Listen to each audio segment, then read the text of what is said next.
నమస్తే welcome to టీవీ6 news ముందుగా headlines చూద్దాం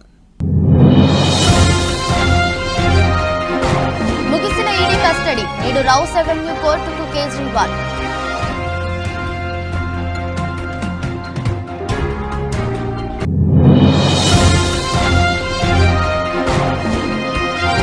మత్స్యకారుల ప్రయోజనాలను దెబ్బతీశారు కాంగ్రెస్ డీఎంకేపై ప్రధాని మోదీ ఫైర్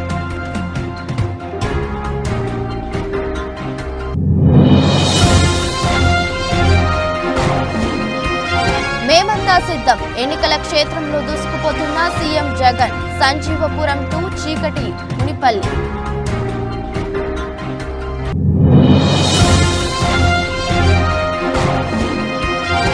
ఢిల్లీకి బయలుదేరిన రేవంత్ తెలంగాణ పెండింగ్ సీట్ల లెక్క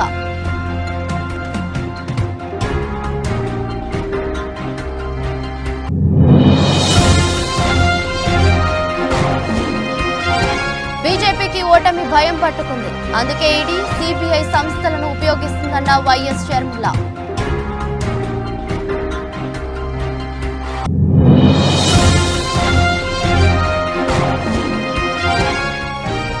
రావడం ఆలస్యమైన రచ్చ చేయడం మాత్రం కామన్ విశాఖలో ధోని బౌండరీల మోత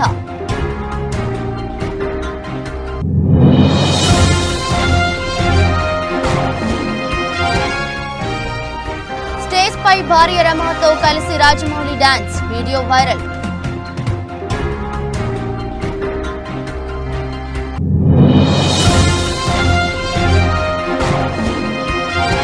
ఆర్థిక సంవత్సరం తొలి రోజే మార్కెట్లో ఉప్పెన గల్లంతైన పాత రికార్డులు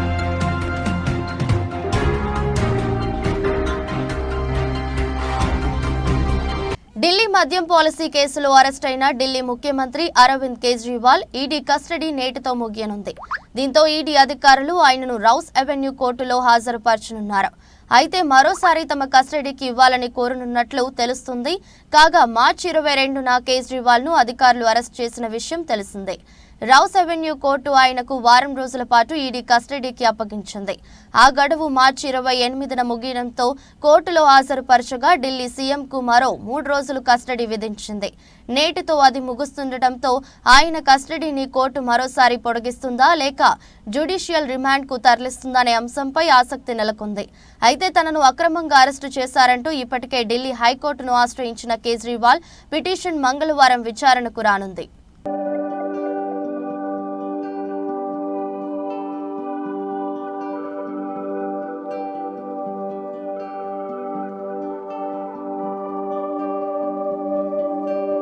కచ్చతీవు ద్వీపంపై రాజకీయాలు తారాస్థాయికి చేరాయి భారత్ కు చెందిన కచ్చతీవు దీవిని కేంద్రంలోని అప్పటి కాంగ్రెస్ సర్కార్ 1974లో శ్రీలంక అప్పగించింది దీనిపై తాజాగా తమిళనాడు బీజేపీ నేత అన్నామలై ఆర్డీఐ ద్వారా సమాచారం సేకరించడంతో మళ్లీ ఇది వార్తల్లోకి వచ్చింది దీనిపై ప్రధానమంత్రి నరేంద్ర మోదీ స్పందించడంతో రాజకీయాలు వేడెక్కాయి కాంగ్రెస్ నేతృత్వంలోని ఇందిరాగాంధీ ప్రభుత్వం కచ్చతీవును శ్రీలంకకు ఎలా అప్పగించిందన్న వార్తా కథనాలను షేర్ చేస్తున్న ప్రధాని మోదీ ఆ పార్టీ తీరుపై విమర్శలు గుప్పిస్తున్నారు ఇటీవల వెలుగులోకి వస్తున్న వాస్తవాలు కళ్లు తెరిపించడం ఆశ్చర్యపరిచే విధంగా ఉన్నాయంటూ పేర్కొన్నారు కొత్త వాస్తవాలు కచ్చతీవును కాంగ్రెస్ ఎంత నిర్ద్వారంగా వదులుకుందో వెల్లడిస్తోంది ఇది ప్రతి భారతీయుడికి కోపం తెప్పించింది ప్రజల మనస్సులలో పునరుద్ఘాటించింది మేము కాంగ్రెస్ ను ఎప్పటికీ విశ్వసించలేము భారతదేశ ఐక్యత సమగ్రత ప్రయోజనాలను బలహీనపరచడం కాంగ్రెస్ మార్గం ఇది 75 ఏళ్లుగా కాంగ్రెస్ పార్టీ తీరు చేస్తున్నది ఇదే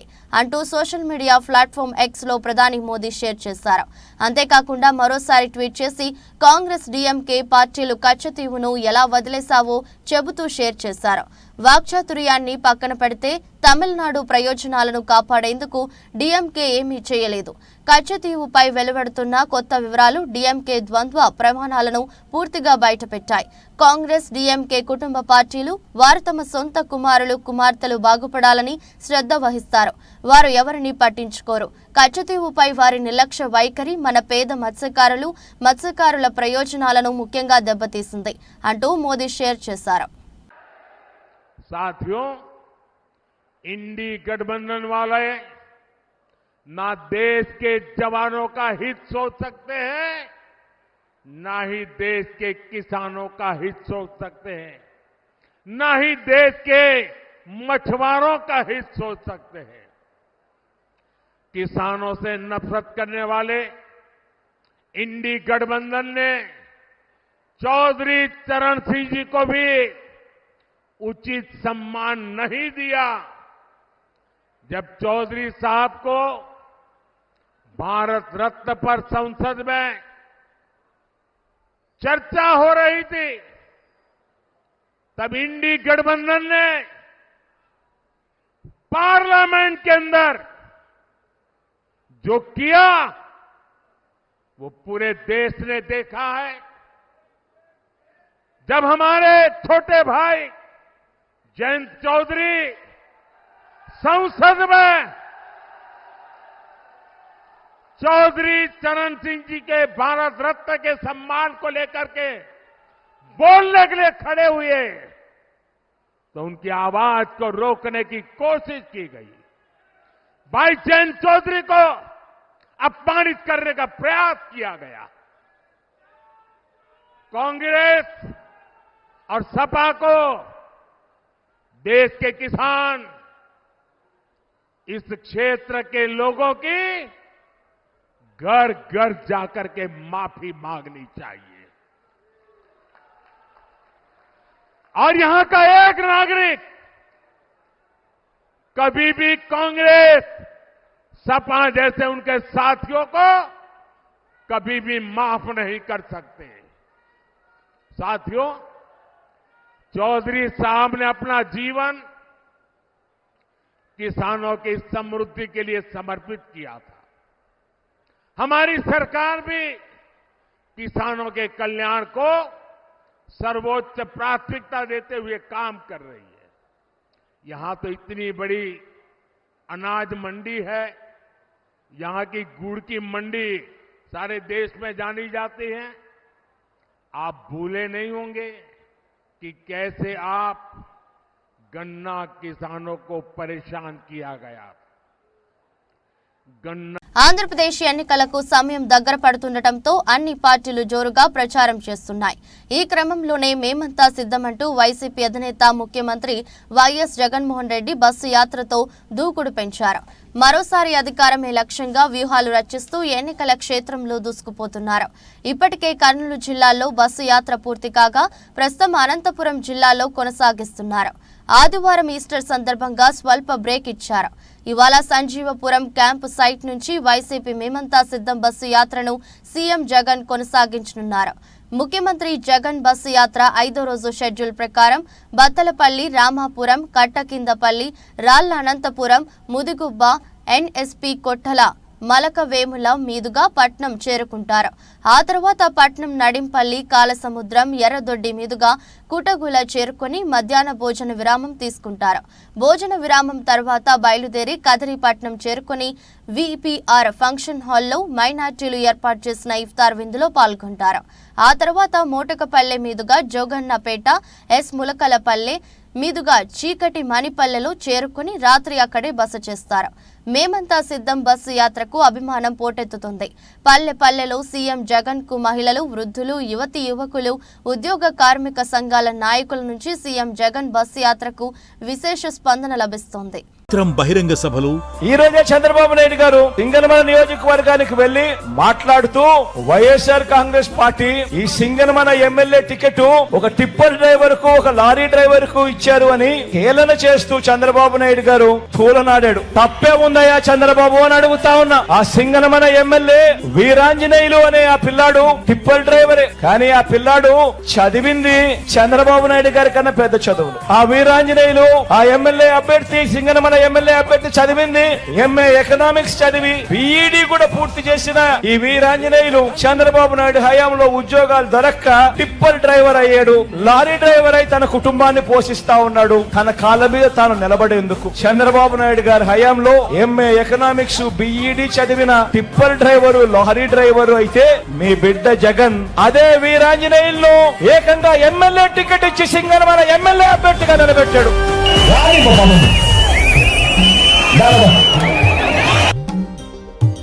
కళ్ళ ఇల్లు ప్రతి తల్లి కన్నుల రెప్ప వెనుకవు పొంగే తపన నీదే జగన్ నీదే జగన్ జగంత కొడుకు తల్లిదండ్రి కొరకు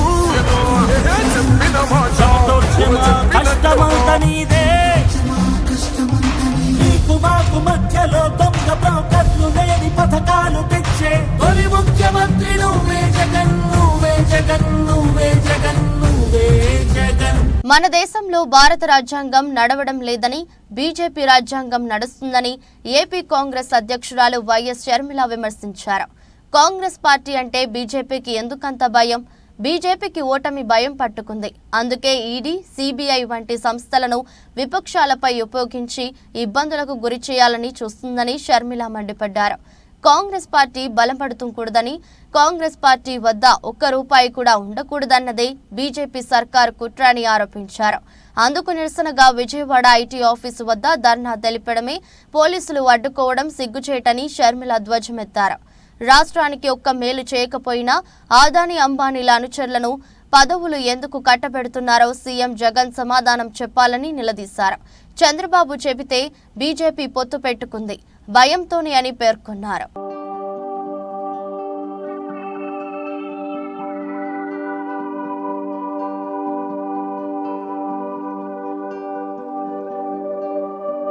ఐపీఎల్ 2024 టోర్నీలో భాగంగా ఆదివారం రాత్రి విశాఖపట్నంలో Chennai Super Kings, Delhi Capitals జట్ల మధ్య మ్యాచ్ జరిగింది. ఆ మ్యాచ్లో రిషబ్ పంత్ సారథ్యంలోని ఢిల్లీ క్యాపిటల్ జట్టు విజయం సాధించింది. తొలుత బ్యాటింగ్ చేసిన ఢిల్లీ క్యాపిటల్స్ జట్టు నిర్ణీత ఓవర్లలో 5 వికెట్లు కోల్పోయి 191 పరుగులు చేసింది. వార్నర్, పంత్, పృథ్వీ షా రాణించారు. ఆ తర్వాత బ్యాటింగ్ ప్రారంభించిన సిఎస్కే జట్టు బ్యాటర్లు తడబడ్డారు. 7 పరుగులకే 3 వికెట్లు కోల్పోయారు. ఆ తర్వాత రహానే పరుగులు రాబట్టే ప్రయత్నం చేశాడు. ఈ క్రమంలో 45 వ్యక్తిగత స్కోర్ వద్ద అవుట్ అయ్యాడు. చివరిలో వచ్చిన ధోని సిక్సర్ల మోత మోగించాడు. మహేంద్ర సింగ్ ధోని ఎప్పుడు క్రీజులోకి వస్తాడా అని ప్రేక్షకులు ఎదురు చూస్తూ వచ్చారు.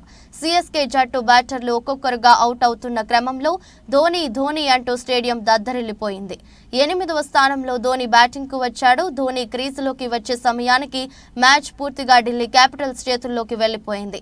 ధోని క్రీజులోకి వచ్చి రాగానే 6లు 4లతో విరుచుకుపడ్డారు. ధోని 6, 4 కొట్టినప్పుడల్లా స్టేడియం మొత్తం ధోని నామస్మరణతో మారుమ్రోగింది. జడేజాతో కలిసి ఢిల్లీ బౌలర్లను కొద్దిసేపు ధోని భయపెట్టాడు. మొత్తం 16 బంతులు ఆడిన ధోని 4 4లు 3 6లతో 37 పరుగులు చేసి నాట్అవుట్ గా ధోని నిలిచాడు. 20 ఓవర్లు పూర్తయ్యేసరికి చెన్నై జట్టు 6 వికెట్లు కోల్పోయి 171 పరుగులు మాత్రమే చేయగలిగింది. దీంతో సిఎస్కే జట్టు 20 పరుగుల తేడాతో ఓటమి పాలైంది. ఆల్రౌండ్ ప్రదర్శనతో అదిరే ఆట తీరుతో defending champion Chennai Super Kings కు ఈ సీజన్లో ఢిల్లీ తొలి ఓటమి రుచి చూపించింది. It's a good shot. It is a tremendous shot. He's latched onto that. A Dhoni special.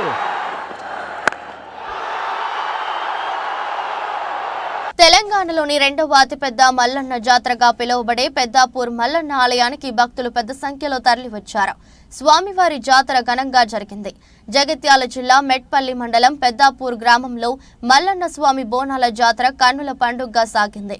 Telangana, Andhra Pradesh, మహారాష్ట్రల నుంచి లక్షలాది మంది భక్తులు తరలివచ్చి మల్లన్న స్వామికి బోనాలను సమర్పించారు. సుమారు 50,000కు పైన బోనాలు ఒకేసారి ఆలయం చుట్టూ ప్రదక్షిణలు చేస్తుంటే ఆలయ ప్రాంగణమంతా మల్లన్న నామస్మరణతో మారుమ్రోగింది. ఒగ్గు కళాకారులు డోలు చప్పుళ్లతో బోనాలను ఎత్తుకొని శివసత్తుల నృత్యాల మధ్య ముందుకు సాగారు. ఆలయం చుట్టూ భక్తులు 5 ప్రదక్షిణలు చేసిన అనంతరం స్వామివారికి బోనాలు సమర్పించారు. బోనాలు తిరుగుతున్న సమయంలో ఇసుక వేస్తే రాలనంత మంది భక్తులు కనిపించారు. స్వామివారికి పసుపు, బెల్లం సమర్పించి మొక్కులు చెల్లించుకున్నారు.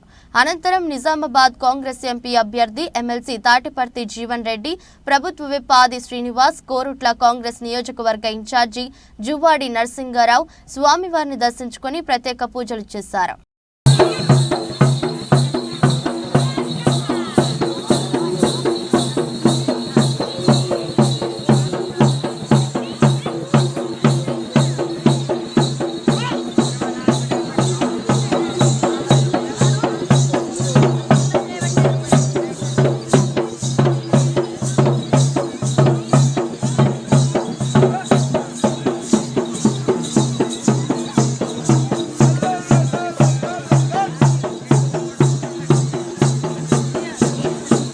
మాడుగుల నియోజకవర్గం టికెట్ పై పునరాలోచించి గెలిచే అభ్యర్థికి టికెట్ ఇవ్వాలని మాడుగుల నియోజకవర్గం నాయకులు కార్యకర్తలు 800 బైక్లతో ర్యాలీ నిర్వహించారు.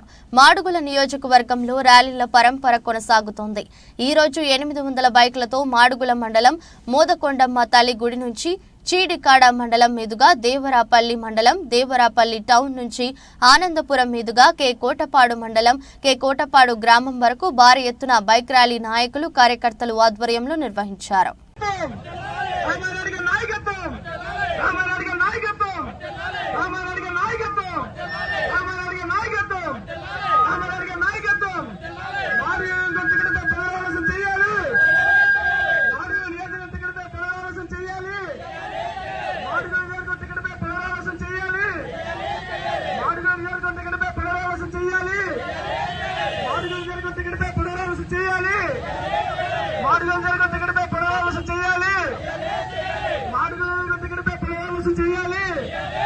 డిప్యూటీ సీఎం బూడి ముత్యాల నాయుడుకి ఇంటి పోరు ఎక్కువైంది. 2024 అసెంబ్లీ ఎన్నికల్లో మాడుగుల నుంచి పోటీకి రెడీ అయిన కూతురు కొడుకు ఇండిపెండెంట్ గా పోటీ చేస్తానని ప్రకటించిన ముత్యాల నాయుడు కొడుకు రవి, డిప్యూటీ సీఎం కుమార్తె అనురాధకు ఇప్పటికే సీటు ఖరారు చేసిన వైసీపీ తులసి మొక్కలాంటి తన తండ్రి చుట్టూ చీడ పురుగులు చేరాయి. నా తల్లి కోరిక, తాత ఆశయం కోసం ఇండిపెండెంట్ గా బరిలోకి దిగుతున్నాను.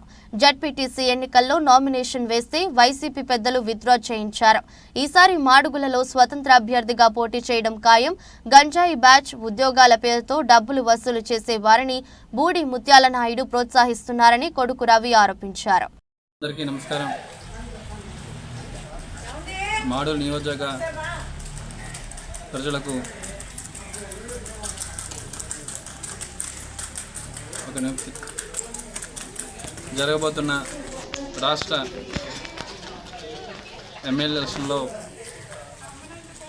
మాడుగుల నుంచి ఎమ్మెల్యేగా పోటీ చేయాలని సంవత్సరం ముందు నుంచే నేను నిర్ణయం తీసుకోవడం జరిగింది. ఎందుకంటే ప్రతి యువకుడు కూడా చిన్నప్పటి నుంచి పుట్టిన తర్వాత చదువుకున్న తర్వాత ఏదో చేద్దామని ఒక ఆలోచన ఉంటుంది. నాకు ఉద్యోగాల మీద కానీ గవర్నమెంట్ ఎంప్లాయీ మీద కానీ ఏ రోజు నాకు ఆసక్తి లేదు. కానీ ప్రజాసేవకు మీద మాత్రం నాకు మక్కువ ఎక్కువ. ఎందుకంటే మా తాతగారు మా అమ్మగారు నాకు నేర్పించిన ఒక పాఠం అది.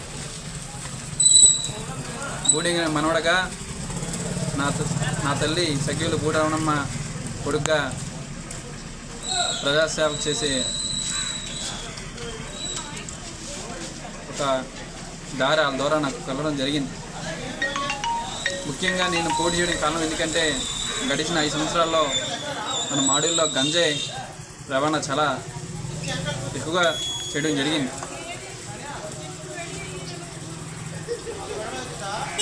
అదేవిధంగా వాకుపల్లికి మారేపల్లికి కారుకి రవాణా మధ్యలో ఉన్న సుమారు 30 ఎకరాలు ఎన్విరాన్మెంట్ ల్యాండ్ కబ్జా చేయడం జరిగింది. దానికి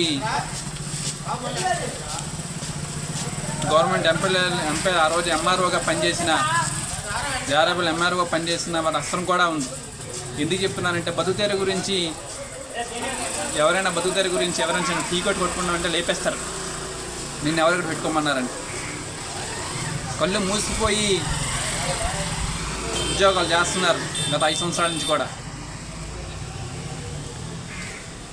కిర్లంపూడి ముద్రగడ నివాసంలో మాల మహానాడు రాష్ట్ర అధ్యక్షులు గుబ్బల రాజు ఆధ్వర్యంలో తన అనుచరులతో మాజీ మంత్రి వైసీపీ నేత ముద్రగడ పద్మనాభంను మర్యాదపూర్వకంగా కలిశారు.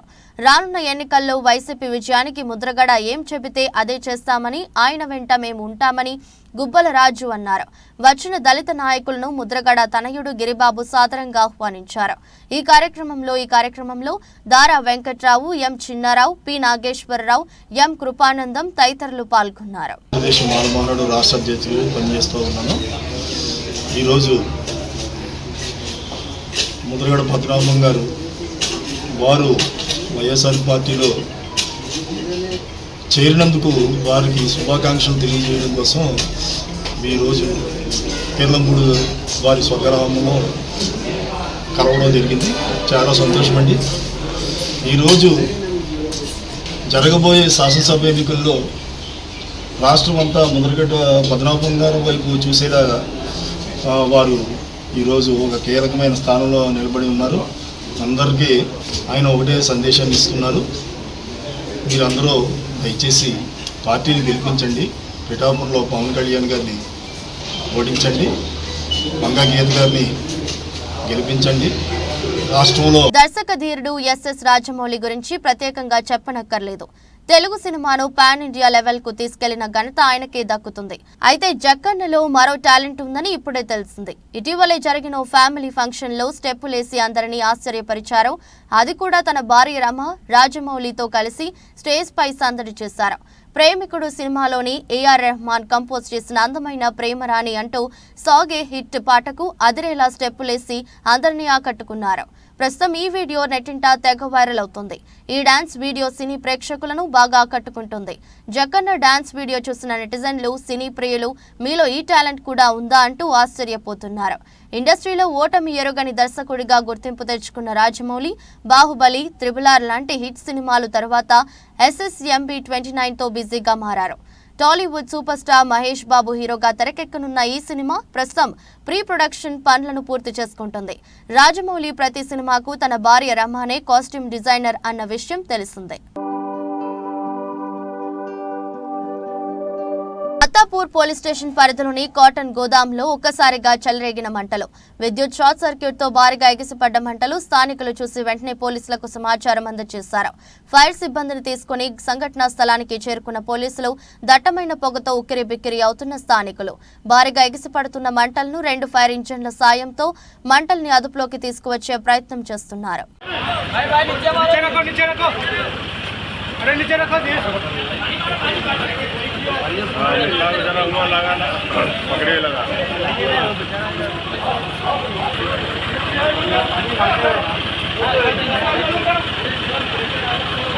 సీఎం రేవంత్ రెడ్డి హస్తినకు బయలుదేరారు. నిజానికి మధ్యాహ్నం 2 గంటలకు ఢిల్లీ వెళ్లనున్నారు. నేటి సాయంత్రం సిఈసి మీటింగ్ లో రేవంత్ పాల్గొనున్నారు. ఢిల్లీ ఏఐసిసి కార్యాలయంలో సిఈసి భేటీ కానుంది. సీఎం రేవంత్, డిప్యూటీ సీఎం బట్టి విక్రమార్క, సిఈసి సభ్యుడు ఉత్తమ్ కుమార్ రెడ్డి పాల్గొనున్నారు. తెలంగాణలో ఉన్న 4 పెండింగ్ స్థానాలపై చర్చించనున్నారు. ముఖ్యంగా వరంగల్, ఖమ్మం, హైదరాబాద్, కరీంనగర్ స్థానాలపై చర్చించనున్నారు. వరంగల్ నుంచి కడియం కావ్యకి టికెట్ కన్ఫర్మ్ చేయనున్నారు. ఖమ్మం టికెట్ కోసం 3 మంత్రులు ప్రయత్నాలు సాగించారు. మంత్రులను పక్కన పెట్టి రాజేంద్ర ప్రసాద్ లేదా లోకేష్ యాదవ్ కి టికెట్ ఇచ్చే ఆలోచనలో కాంగ్రెస్ ఉన్నట్టు తెలుస్తోంది. హైదరాబాద్ నుంచి సోనియా మిర్జా, షెహనాజ్ తుబ్సుం పేర్లు పరిశీలనలో ఉన్నాయి. కరీంనగర్ స్థానం కోసం వెల్చాల రాజేందర్, ప్రవీణ్ రెడ్డి పేర్లు పరిశీలించనున్నారు.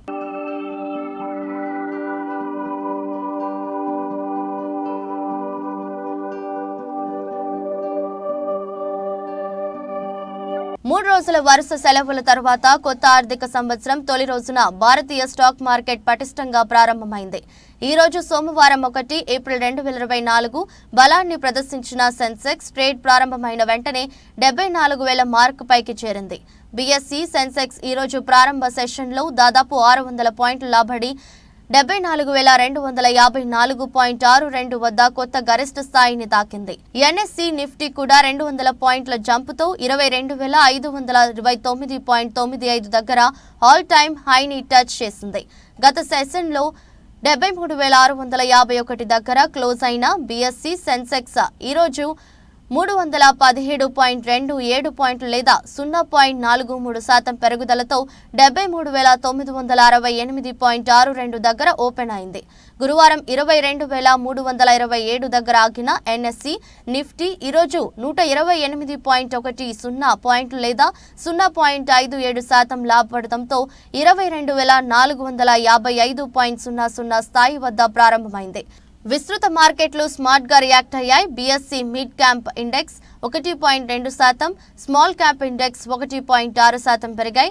ప్రారంభ సెషన్లో సెన్సెక్స్ 30 ప్యాక్లో 2 షేర్లు మాత్రమే నష్టాల్లో ట్రేడ్ అవుతుండగా 28 స్టాక్స్ గ్రీన్ మార్క్ లో ట్రేడ్ అవుతున్నాయి. సెన్సెక్స్ టాప్ గెయినర్స్ లో జేఎస్డబ్ల్యూ స్టీల్ 2%, టాటా స్టీల్ 1.70% లాభపడ్డాయి. కోటక్ బ్యాంక్ 1.55%, హెచ్డిఎఫ్సి బ్యాంక్ 1.25% పెరిగాయి. Bajaj Finserv 1.15%, Asian Paints 1.11% jump చేశాయి.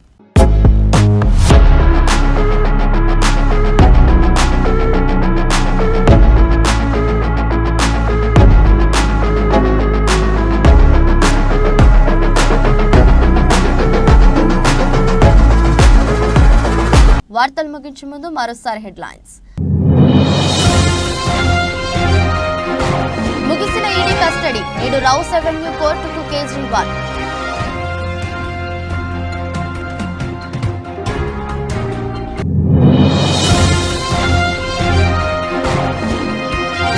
మత్స్యకారుల ప్రయోజనాలను దెబ్బతీశారు, కాంగ్రెస్ డీఎంకేపై ప్రధాని మోదీ ఫైర్.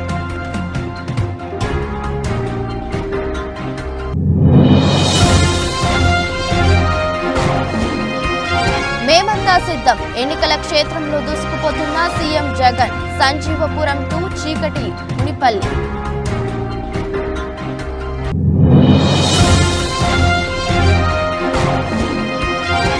ఢిల్లీకి బయలుదేరిన రేవంత్, తెలంగాణ పెండింగ్ సీట్ల లెక్క.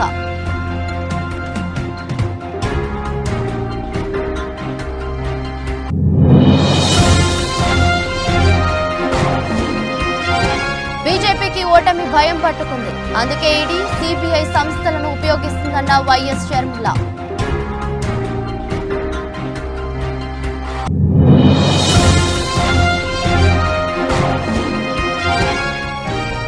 రావడం ఆలస్యమైనా రచ్చ చేయడం మాత్రం కామన్. విశాఖలో ధోని బౌండరీల మోత.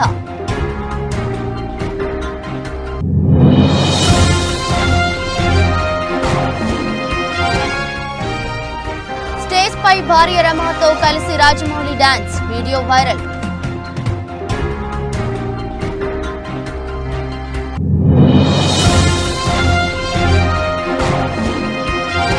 ఆర్థిక సంవత్సరం తొలి రోజే మార్కెట్లో ఉప్పెన, గల్లంతైన పాత రికార్డులు.